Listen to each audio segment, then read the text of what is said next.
These are the words of Patrick Henry addressing the Virginia House of Commons just prior to the American Revolution. Gentlemen may cry, peace, peace, but there is no peace. The war is actually begun. The next gale that sweeps from the north will bring to our ears the clash of resounding arms. Our brethren are already in the field. Why stand we here idle? What is it that gentlemen wish? What would they have? Is life so dear, or peace so sweet as to be purchased at the price of chains and slavery? Forbid it, Almighty God. I know not course what others may take. But as for me, give me liberty, or give me death. Now, when I was in high school, one of my English teachers made me memorize that. And at the time, I had no idea what she was about. You know, it was just something we were supposed to memorize, and I was so rebellious against the machine of the American classroom. I was so pissed. I did it anyway. It was easy to memorize, and it sounded cool. And it's not just about sounding cool, my friends. Those who fail to study history are doomed to repeat it. When Adolf Hitler was in the process of taking power, he didn't take it. It was given to him.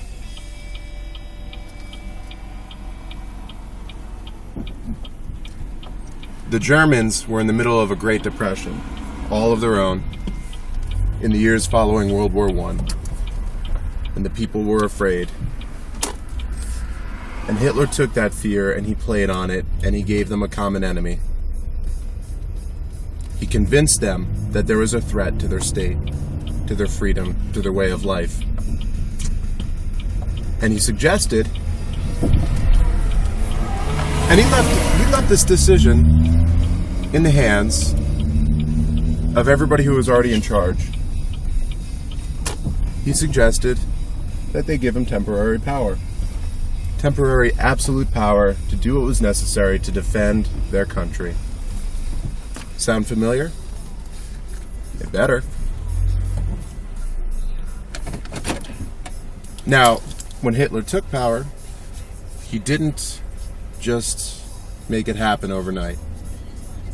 There was a period of a couple of years where he was the Supreme Chancellor of the German Parliament. If I'm not mistaken, that's the title he used. They gave him that power to help uplift their country, rebuild the economy, and rebuild their military and all of that. And while he was doing that, he slowly made changes to their policy and laws. And I'm sure most of you here have already heard plenty of stuff like that going on. Patriot Act of 2001, you know, the NDAA, all those bills, little incremental reductions of the people's rights in the say of their government, in their way of life. But in the end, who do we have to blame? We can blame Obama all we want. Everybody already knows it's not really the president in power. There's people over that. It wouldn't matter if it was Obama or somebody else in the seat. Wouldn't matter who it was. The ideas for those policies have already been brought up in secret board meetings. You know, all of that stuff. My friends, my name is Joe, and I am a weapon of mass instruction, and I'm trying to give you the truth here as I see it. And I'm looking at all these videos on YouTube. That's my main source of media information nowadays, because it's been a long time since I could say that I trusted the actual media outlets, MSNBC, CNN, Fox News, all of them. So far, the least likely to lie to us would be the BBC. But then again, they just might. I hear tell about some things happening right after 9/11. Apparently before Building Number 7 fell for no explicable reason. Right before that happened, the BBC issued a news story about it having fallen. How would they have known that beforehand unless they were in on it? Unless they were told, just like the rest of the media outlets. So while they might be the most objective source of mainstream media out there. That's what I listen to more than any of the other mainstream media outlets. I still don't trust them. Still don't trust them. In the end, they're still a corporation.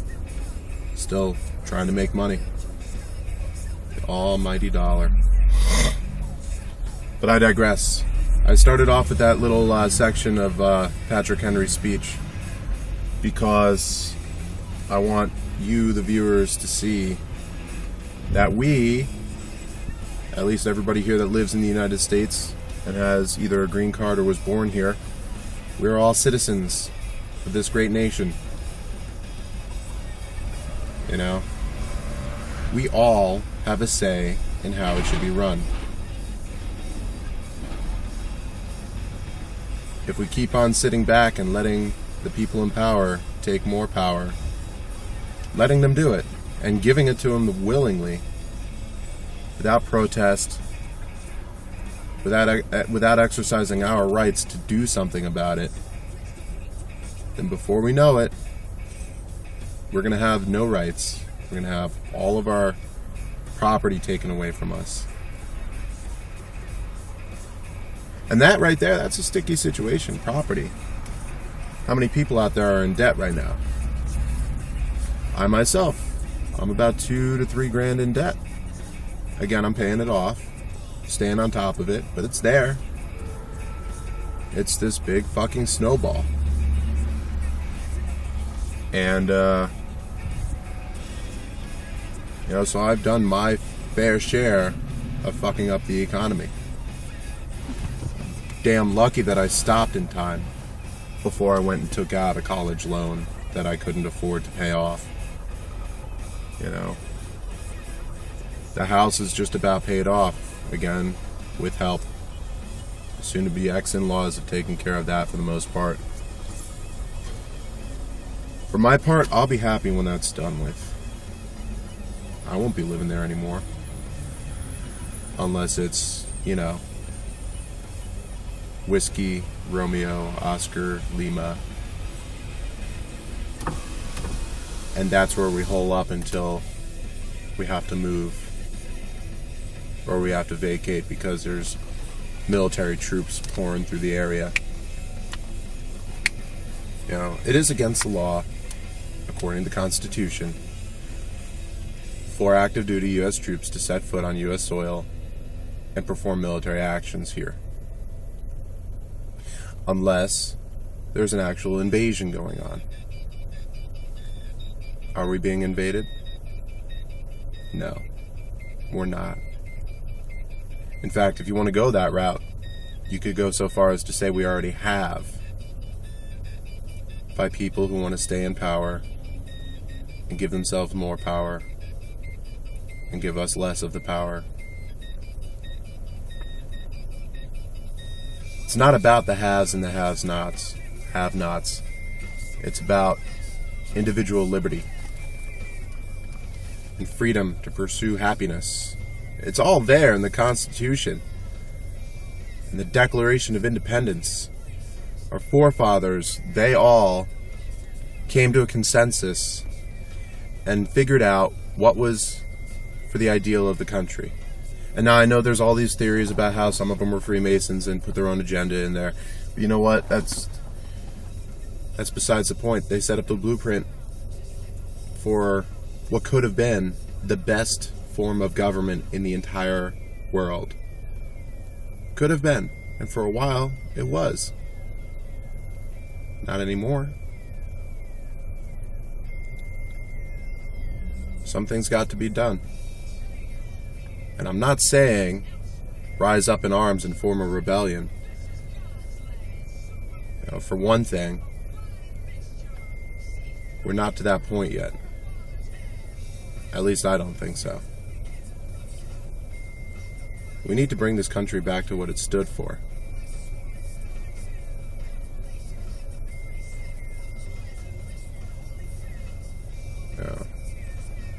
Play a little bit of devil's advocate here. Maybe the people for the Confederacy back in the Civil War had something there. Think about that. take away power from the federal government, give more power to the state governments, we'd all still be united. But we wouldn't have this all-powerful manifestation at the head doing whatever the fuck it pleased any given day, violating our laws and our rights at a whim with seemingly no end in sight, no way to make it better, only make it worse.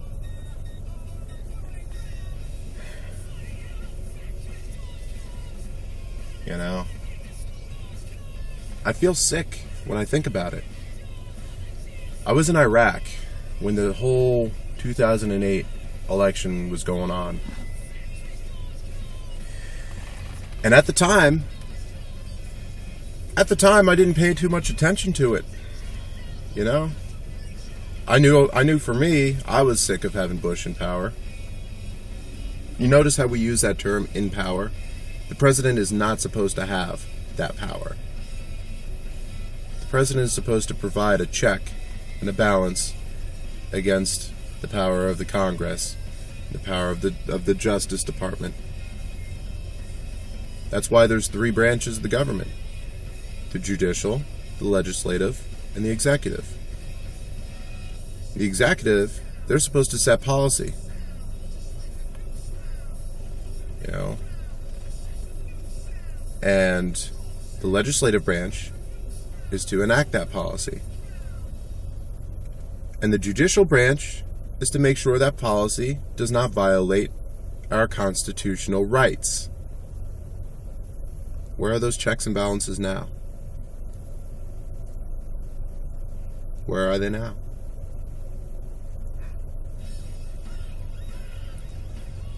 Can you feel it, friends? There's something out there. And I'm not talking about Planet X, Nibiru, or whatever. I'm not talking about that. Or the rapture, or end of days. Or the ending of the Mayan calendar and the Hindu calendar. Or this galactic alignment. Or even the solar flares. All of those could be threats to the entire world. But what we're facing right now is an internal threat from the people in power.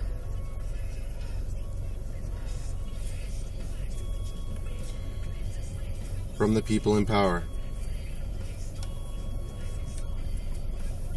You know, it's so easy for me to say, I'm just one guy, what can I do to change it? Well, the least I can do, and I plan on doing more, is to put out my point of view and my opinion on it. And to not let myself fall into the herd of people who just go along willingly with what the government says simply because the government is in power and they know best. They don't know best. They are human beings just like every one of us. The same emotions, the same defects of character, the same greed, lust, all those cardinal sins. I think I've said it before, I'm not a Christian or a Catholic. You know, if anything, my personal philosophy falls more under Buddhism than anything else, but, you know, a lot of the stuff that you read in the Bible, or the Quran, or the Torah, or all that stuff, all of that should hold true. Because it's not just the word of an almighty being coming down to earth. If you stop and think about it, it's just a good way to live. I used to play devil's advocate with my ex, talking about, well, somebody's got to do the dirty work of the U.S. government, stopping the terrorists, and this, that, and the other thing. Oh, the naivete. I was in high school when the Twin Towers fell, in French class. I remember this one hippie kid. When we saw the footage of the second tower getting hit, this kid, with like no sadness in his voice whatsoever, he says, "Wow, that's a crazy coincidence." Because it was just too unbelievable that would happen. But it did. And at the very least, That administration let it happen. At the very most, I think they might have had a hand in orchestrating it. There's simply not enough evidence to point one way or the other, but there's simply a lot of odd things that happened on that day. Do your research. I'm sure you've already seen it. You know, something smells rotten in Denmark. I should have seen it that day.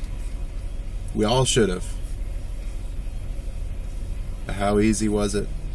Just let the shock overwhelm us all. Let us not believe that it just happened. Let us eat up the words coming out of the digital media with a silver spoon. And I did. I ate it up. I spent the next year wondering what the hell was going to happen. And then the year after that, I realized, well, there's something I could do. And I fed right into it. I'm not saying joining the military is a bad idea. For me, it might have been the best thing I had done on a personal level. It made me who I am today.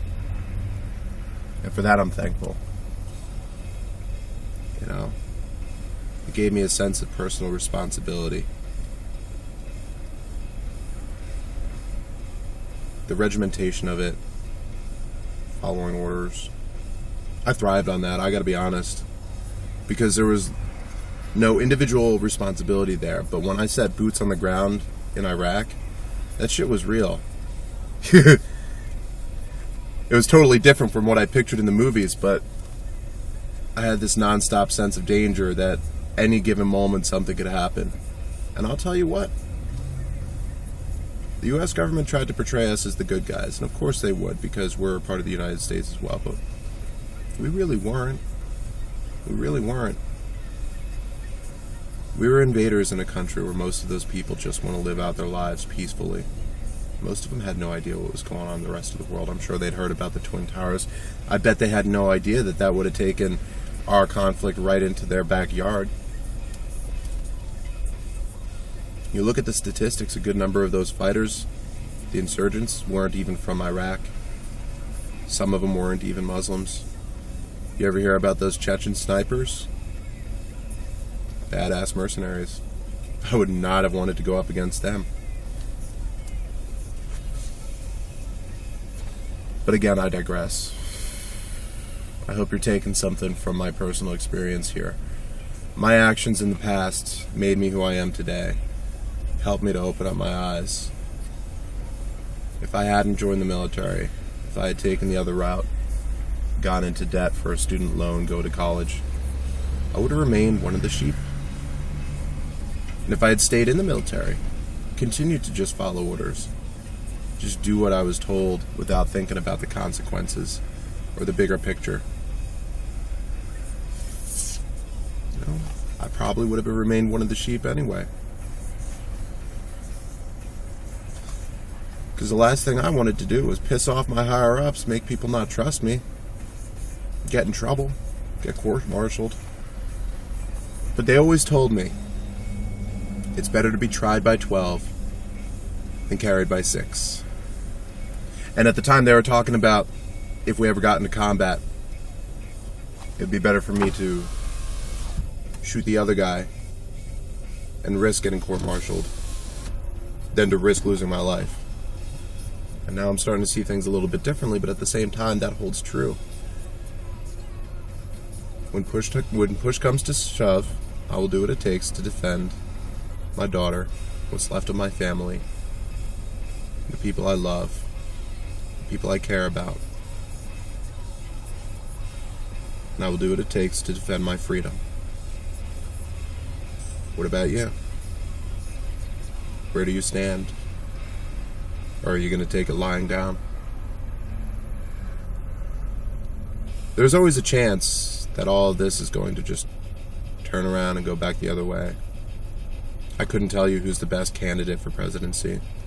I do know that I won't be voting for Obama, even though I'm predominantly lean to the Democratic side. I don't agree with all the welfare being added in. This country was founded on personal responsibility. And I've learned how to start taking personal responsibility for my actions, for my expenses. To not blame other people or the system in general. It's not the system's fault if you're in debt. Nobody ever put a gun to your head and said you must take this loan. There was always an alternative. I didn't have to buy this brand spanking new car back in 2006. Blowing what money I saved from my first deployment. I didn't have to do that. But I was blind. I just wanted a fancy new car that drove really fast. Still got pretty decent mileage. Didn't matter. Put myself in the hole. Put my parents in the hole a little bit. I'm happy it's getting sorted out. I'm happy that I'm able to do my part to actually sort my shit out. Clean out my closet. And I think that's what everybody should be up to. Take accountability for your actions, for your expenses, for your way of life. Don't blame the system. It's all about what you can do to improve. That's what it comes down to.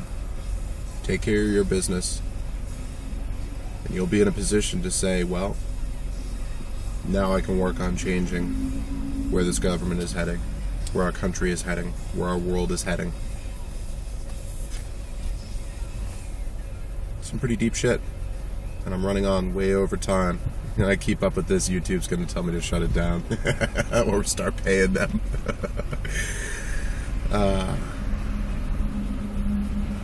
But